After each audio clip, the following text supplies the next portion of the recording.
Netherland series থেকে ছুটি নিয়েছেন, তবে মিরপুরে ঠিকই এসেছেন, বোলিং করেছেন। প্র্যাকটিসে মিরাজের প্রথম বলটা দেখেছেন এবং সেটাতে বোল্ড করেও মিরাজ সন্তুষ্ট হতে পারছিলেন না। দেশি কোচ সোহেল ইসলামকে সাথে নিয়ে বুধবার সকালে রীতিমতো লম্বা একটা সেশন করেছেন মেহেদী মিরাজ। বোলিংয়ের সময় তার বডি মুভমেন্ট, ফুট পজিশন, নির্দিষ্ট জায়গায় বল ফেলতে পারা, এসব নিয়ে কাজ করেছেন বলে মনে হয়েছে। খালি চোখে দেখে যেটা মনে হয়েছে, মিরাজ বড় বড় টার্ন পাচ্ছিলেন। শুধু যে লম্বা লম্বা টার্ন আর উইকেটে হিট করতে পারার মতো বল করলেই হবে তা কিন্তু না। ব্যাটারের সামনে কিভাবে বোলিং ভেরিয়েশন বাড়ানো যায়, কিভাবে ক্যালমা দেখানো যায়, সেটা নিয়েই কাজ করেছেন। এশিয়া কাপের প্রাথমিক স্কোয়াডের সদস্যরা চলে গিয়েছেন সিলেট, কয়েকজন আছেন এই দলের সাথে অস্ট্রেলিয়াতে, তারাও ক্যাম্পে যোগ দেবেন। তবে মিরাজ আছেন এই মুহূর্তে ছুটিতে, অর্থাৎ তিনি সিলেট যাচ্ছেন না। নেদারল্যান্ডসের বিপক্ষেও সিরিজটা তার খেলা হচ্ছে না। জানা গেছে অসুস্থ স্ত্রীর পাশে থাকতেই মিরাজের এমন সিদ্ধান্ত নিয়েছেন, লম্বা সময়ের জন্য ছুটিও। তবে এই ছুটিতে মিরাজের বসে থাকার যেন সুযোগ নেই, কাজ করছেন নিজের বোলিং নিয়ে। ঢাকায় জাতীয় দলের যে ক্যাম্পটা হয়েছিল, সেখানে মোহাম্মদ সালাউদ্দিন এবং ফিল সিমন্সদের সাথে ব্যাটিং নিয়ে কাজ করেছিলেন মেহেদী মিরাজ। সেখানে তার ব্যাটিংয়ের দারুণ অ্যাপ্রোচে পরিবর্তন আনতে দেখা গিয়েছিল এবং জুলিয়ান উডের কাছ থেকে পাওয়ার হিটিংয়ের তালিমও নিয়েছেন। এবার সোহেল ইসলাম থেকে নিচ্ছিলেন স্পিন বোলিংয়ের তালিম।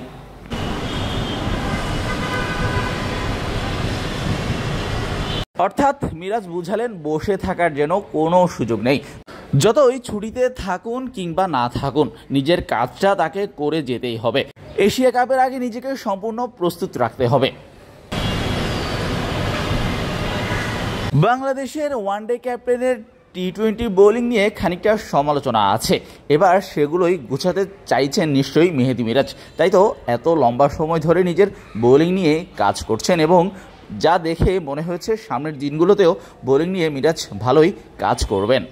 সমালোচনা দূর করার একটাই উপায়, সেটা ভালো বোলিং করা, ঠিকঠাক বোলিংটা করতে পারা ম্যাচে, এবং সেটা যদি মিরাজ করতে পারে সেক্ষেত্রে লাভ বাংলাদেশ দলেরই। সাম্প্রতিক সময়ে মিরাজের টি-20 ক্যারিয়ার যেন পুনর্জীবন পেয়েছে। 2024-এ টি-20 বিশ্বকাপ খেলতে পারেননি, তাকে দলে নেওয়া হয়নি। এর পরবর্তীতে ভারত সিরিজ দিয়ে ব্যাক করেছিলেন, আবার এরপর বাদও পড়েছিলেন। তারপর বিপিএলে ম্যান অব দ্য টুর্নামেন্ট হয়েছেন, ব্যাটে বলে দুই দিকেই সমান তালে পারফরমেন্স করে, এবং ছিলেন খুলনা টাইগার্সের ক্যাপ্টেনও। টুর্নামেন্ট সেরা হওয়ার পরও তাকে নেওয়া হয়নি পাকিস্তান এবং আরব আমিরাত সিরিজের স্কোয়াডে। এর পরবর্তীতে তাকে পাকিস্তানে যখন তিনি পিএসএল খেলতে গিয়েছিলেন, সেখানে তাকে আবার দলে অন্তর্ভুক্ত করা হয়েছে।